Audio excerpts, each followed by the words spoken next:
اسلام آباد، راولپنڈی اور جہلم میں طوفانی بارشیں، ڈیم ٹوٹ گئے، چکوال میں کلاؤڈ برسٹ سے تباہی، متاثرہ علاقوں میں فوج طلب۔ راولپنڈی کے نالا لئی میں طوفانی، گوال منڈی میں پانی کی سطح 20 فٹ تک پہنچ گئی، سائرن بچ گئے۔ چکری روڈ، لادیاں گاؤں ریس کلب زیر آب، کشتیوں کی مدد سے 20 افراد ریسکیو۔ بحریہ ٹاؤن فیز 8، لالازار، سما پل میں بھی سیلابی صورتحال، گاڑیاں بارشی پانی میں ڈوب گئی۔ جہلم کے نالا گھان میں طوفانی کے باعث پانی آبادیوں میں داخل۔ ڈھوک بدر اور خلاص پور میں پھنسے شہریوں کی منتقلی کے لیے پاک فوج کا ریسکیو آپریشن جاری، ہیلی کاپٹر کا بھی استعمال۔ فتح جنگ میں موسلا دھار بارش سے جل تھل ایک ہو گیا، شاہپور ڈیم مکمل بھر گیا، پانی پل کے اوپر سے گزرنے لگا۔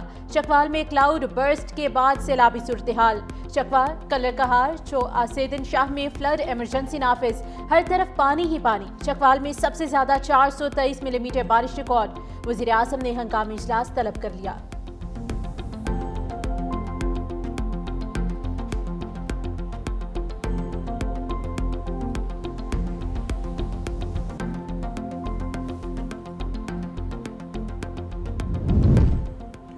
راولپنڈی میں بارشی پانی قابو سے باہر، رین ایمرجنسی نافذ، ضلع بھر میں چھٹی کر دی گئی، نوٹیفیکیشن بھی جاری۔ راولپنڈی میں اب تک 230 ملی میٹر سے زیادہ بارش ریکارڈ، کٹاریاں اور گوال منڈی کے مقام پر نالا لئی بھر گیا۔ نشیبی علاقوں میں رہنے والے شہریوں کو انخلاء کی ہدایت، انتظامیہ کسی بھی ہنگامی صورتحال سے نمٹنے کے لیے الرٹ۔ بارشوں سے ہلاکتیں جاری، لاہور سمیت مختلف شہروں میں مزید 11 افراد جام حق۔ لاہور کے علاقے اکبری گیٹ میں عمارت گرنے سے بچے سمیت 3 افراد جام حق۔ پاک پتن میں 2 بچیاں برساتی تالاب میں ڈوب گئی، 2 افراد نے کرنٹ لگنے سے دم توڑا۔ چکوال کے علاقے کھیوال میں چھت گرنے سے باپ بیٹا جان کی بازی ہار گئے۔ فیصل آباد کے علاقے علامہ اقبال کالونی میں گھر کی چھت گر گئی، ماں بیٹی جان بحق، 3 افراد زخمی ہو گئے۔ سانگلہ ہل میں چھت گرنے سے خاتون سمیت 3 افراد زخمی ہوئے۔ ملک بھر میں مسلسل بارشوں سے دریاؤں میں سیلابی صورتحال، جہلم میں رات سے جاری بارش کے باعث ندی نالوں میں طغیانی، دریائے جہلم کی سطح بلند، انتظامیہ الرٹ۔ ملتان کے قریب دریائے چناب میں پانی کی سطح بھی بلند، جلال پور پیر والا دریائی کٹاؤ کی زد میں آ گیا، کئی مکانات، مدرسہ اور سکول بھی بہہ گئے، سینکڑوں گھر متاثر ہونے کا خدشہ۔ کشمور میں گدو بیراج کے مقام پر دریائے سندھ میں درمیانے درجے کا سیلاب، دریا کنارے موجود مزید دیہات زیر آب، پانی کی سطح مزید بلند ہونے کا خطرہ۔ نارووال میں بھی بارش سے جل تھل ایک ہو گیا، دریائے راوی میں طغیانی کا خطرہ، انتظامیہ نے جسٹر کے مقام پر حفاظتی بند باندھ دیا۔ نالا بئیں، نالا ڈیک اور نالا بسنتر میں بھی طغیانی، انتظامیہ الرٹ۔ لاہور میں شہری کے مین ہال میں گرنے پر چیئرمین وزیر اعلیٰ شکایات سیل کا نوٹس، سیوریج لائن بچھانے والے کانٹریکٹر کے خلاف مقدمہ درج کر لیا گیا، ٹھیکیدار سمیت 2 افراد گرفتار، ایکسین اور ایس ڈی او بھی معطل۔ شاہدرہ میں بارشی پانی کی وجہ سے موٹر سائیکل سوار کھلے مین ہال میں گر گیا تھا۔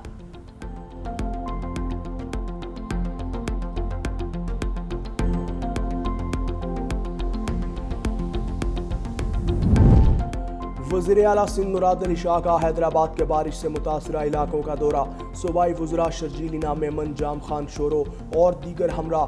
وزیر اعلیٰ سندھ نے پمپنگ اسٹیشن اور ریلوے انڈر پاس کا جائزہ لیا، سول لائنز، ٹھنڈی سڑک اور آٹو بھان روڈ کا بھی معائنہ، اسٹیشن کے ارد گرد نکاسی آب اور زیر تعمیر سڑکوں پر کام تیز کرنے کی ہدایت۔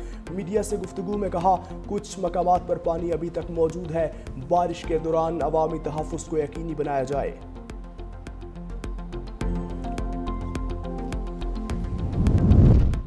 لاڑکانہ کا چانکا ہسپتال فائرنگ سے گونج اٹھا، آرتھوپیڈک وارڈ میں فائرنگ سے میاں بیوی قتل، خاتون زخمی، فائرنگ سے مریضوں اور ورثاء کی دوڑیں لگ گئی۔ جام حق ہونے والے یوسف مغیری اور اہلیہ ریحانہ قنبر کے علاقے بہرام کے رہائشی تھے، زخمی خاتون ساجدہ شیخ کی حالت تشویشناک، ٹراما سینٹر منتقل، ملزم فرار ہو گئے۔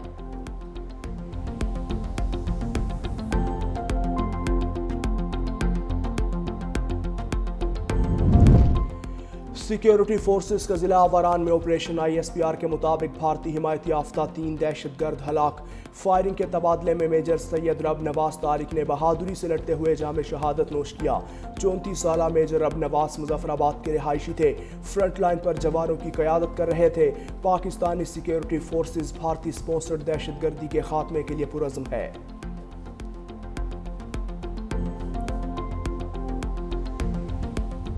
بلوچستان کے شہر قلات میں دہشت گردوں کا نشانہ بننے والے شہداء کی میتیں کراچی منتقل، پی آئی بی کالونی کی فضا سوگوار، نماز جنازہ کی تیاریاں، مسافر بس پر فائرنگ سے 3 افراد جام بحق اور متعدد زخمی ہوئے تھے۔ صدر آصف علی زرداری کی قلات میں دہشت گرد حملے کی مذمت، کہا بے گناہ عام شہریوں کو نشانہ بنانا انتہائی سفاکانہ اور قابل مذمت فعل ہے۔ وزیر اعظم شہباز شریف کا معصوم شہریوں کی شہادت پر اظہار افسوس، کہا دہشت گردوں کو سخت قیمت ادا کرنی پڑے گی۔ وزیر اعلیٰ سندھ مراد علی شاہ نے کہا کہ مسافروں کو نشانہ بنانا وحشیانہ عمل ہے۔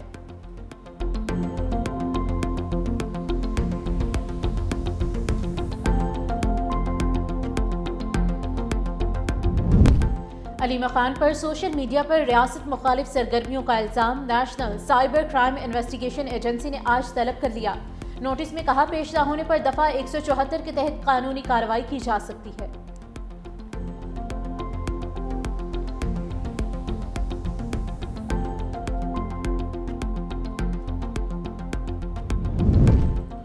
وزیر اعلیٰ ٹاسک فورس کے چیئرمین رانا عبد المنان کا اکلوتا بیٹا حادثے میں شدید زخمی، بیٹا پولیس اہلکار جان کی بازی ہار گیا۔ لاہور کے علاقے سندر میں گاڑی ڈمپر سے ٹکرائی۔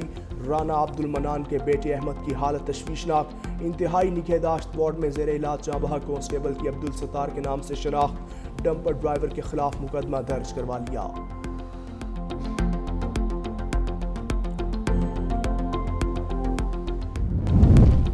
گوجرانوالہ اور راولپنڈی میں مبینہ پولیس مقابلوں کے دوران 2 ڈاکو مارے گئے۔ گوجرانوالہ میں تھانہ کینٹ کے علاقے میں مارے گئے ڈاکو کی علمدین کے نام سے شناخت 41 وارداتوں میں مطلوب تھا۔ واردات میں زیر حراست ملزم کو چھڑانے کے لیے ساتھیوں نے فائرنگ کر دی۔ ملزم عاطف اپنے ہی ساتھیوں کی گولی لگنے سے ہلاک ہو گیا۔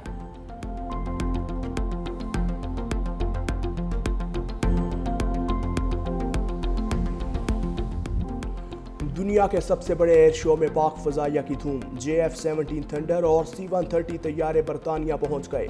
ISPR کے مطابق PAF کا دستہ رائل انٹرنیشنل ایئر شو میں شرکت کر رہا ہے۔ دنیا کے سب سے بڑے فوجی ایئر شو میں پاکستان کی نمائندگی اعزاز ہے۔ جدید AESA ریڈار BVR میزائل سے لیس 4.5 جنریشن JF-17 طیارے عالمی توجہ کا مرکز۔ پاکستان اور بھارت کشیدگی کے بعد برطانوی عوام JF-17 طیارے دیکھنے کے لیے پرجوش۔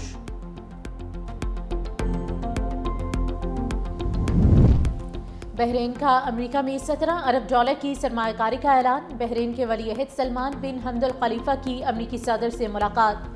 ڈونلڈ ٹرمپ نے کہا کہ شام اور اسرائیل میں غلط فہمی ہے، دونوں ممالک سے بات کروں گا، شام میں کشیدگی کم کرنے اور اسے مستحکم کرنے میں مدد کریں گے۔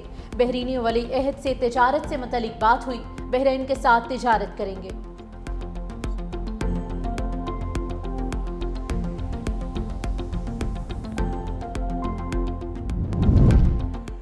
اسرائیل کی جنگ کا مقصد ایران میں نظام کا تختہ الٹنا تھا۔ ایرانی سپریم لیڈر آیت اللہ خامنائی کا کہنا ہے کہ ایران کسی بھی نئے فوجی حملے کا جواب دینے کے لیے تیار ہے۔ امریکہ اسرائیل کے جرائم میں برابر کا شریک ہے۔ ایران دشمنوں کو اسرائیل والی جنگ سے بھی بڑا دھچکا دینے کی صلاحیت رکھتا ہے۔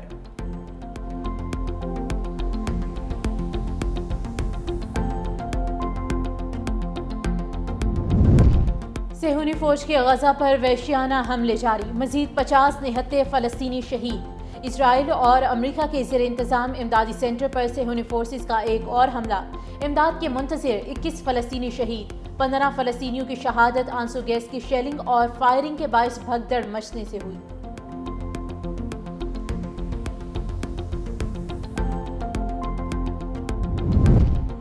غزہ میں امن کے لیے اسرائیلی قبضے کا خاتمہ ضروری ہے۔ پاکستان کی صدارت میں سلامتی کونسل کے اجلاس سے مستقل مندوب عاصم افتخار کا خطاب، کہا غزہ میں بھوک کے باعث فلسطینیوں کی اموات ہو رہی ہیں۔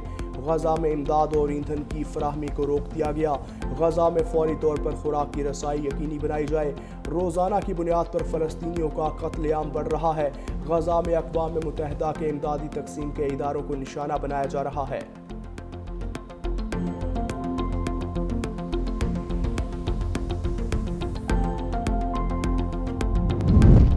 امریکی ریاست الاسکا میں 7.1 شدت کا زلزلہ، سونامی وارننگ جاری۔ جرمن ریسرچ سینٹر کے مطابق سینڈ پوائنٹ کے جنوبی علاقے میں زلزلہ صرف 10 کلومیٹر گہرائی میں آیا۔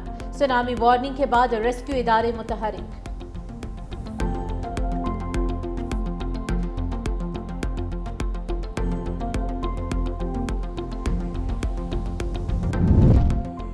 کراچی میں ایک مرتبہ پھر زلزلے کے جھٹکے، ملیر قائد آباد میں 3.4 شدت کا زلزلہ، ڈی ایچ اے سٹی میں 2.7 شدت کا دوسرا جھٹکا ریکارڈ۔ شہر میں اب تک 60 زلزلے کے جھٹکے محسوس کیے جا چکے ہیں۔